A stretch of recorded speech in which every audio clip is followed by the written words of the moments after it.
Hi friends, வீரா சீரியலில் நாளைக்கான episode ப்ரோமோவில் என்ன நடக்க போகுதுன்னா, வள்ளி வீரா கிட்ட கண்மணியை பற்றி பேசுகிறாங்க. இங்கே பாரு வீரா, உன் அக்கா கண்மணி எல்லாத்தையுமே தப்பாக புரிஞ்சுக்கிட்டு நடந்துட்டு இருக்கான்னு சொல்ல, இங்கே பாருங்கம்மா, எங்கள் அக்காவை பற்றி எனக்கு நல்லாவே தெரியும், அவள் அப்படியெல்லாம் பண்ண மாட்டான்னு வீரா சொல்கிறாங்க.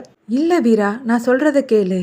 உன் அண்ணன் சாவுக்கும் ராஜேஷ் சாவுக்கும் நாங்கள் தான் காரணம்னு சொல்லி எங்கள் குடும்பத்தையே அவள் பழி தீர்க்க பார்க்குறான்னு வள்ளி சொல்ல, மா ப்ளீஸ்மா என் அக்காவை பற்றி தப்பாக பேசாதீங்கன்னு வீரா சொல்கிறாங்க.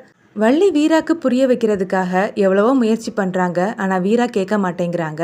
நீங்கள் பண்ணுறதெல்லாம் பார்க்கும்போது உங்கள் மருமகன் கூட நான் சேர்ந்து வாழாததுனால தான் என் அக்காவை பற்றி இப்படியெல்லாம் பேசுகிறீங்களோன்னு எனக்கு தோணுது. நீயே வந்து அங்கே வாழாதப்போ உன் அக்கா மட்டும் எதுக்காக அங்கே வாழ்ந்துட்டு இருக்கணும்?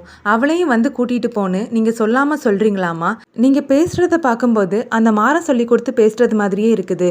வேண்டாமா, நீங்கள் இங்கேருந்து கிளம்புங்கன்னு வீரா சொல்ல, வள்ளி அவங்களோட ஃபோன் எடுத்து அந்த வீடியோவை காட்டுறாங்க. அதை பார்த்த வீரா ஷாக் ஆகுறாங்க. இங்கே பாரு வீரா, இனி முடிவெடுக்கிறது உன் கையில் தான் இருக்குதுன்னு சொல்லிட்டு வள்ளி அங்கேருந்து கிளம்புறாங்க. வீரா அவங்களோட மனசில், உன் தங்கச்சியாக நான் அந்த வீட்டுக்கு வந்தால் என்னால் எதையுமே சரி பண்ண முடியாது. உன் மனசில் இருக்கக்கூடிய பழி தீர்க்கிற எண்ணத்தை போக்கணும்னா நானும் அந்த வீட்டு மருமகளாக சரி சமமாக வரணும். அதுக்கு எனக்கு இப்போ இந்த மாறனுடைய உதவி தேவை. இந்த ஜென்மத்தில் நான் அவனை புருஷனாக ஏற்றுக்க மாட்டேன்.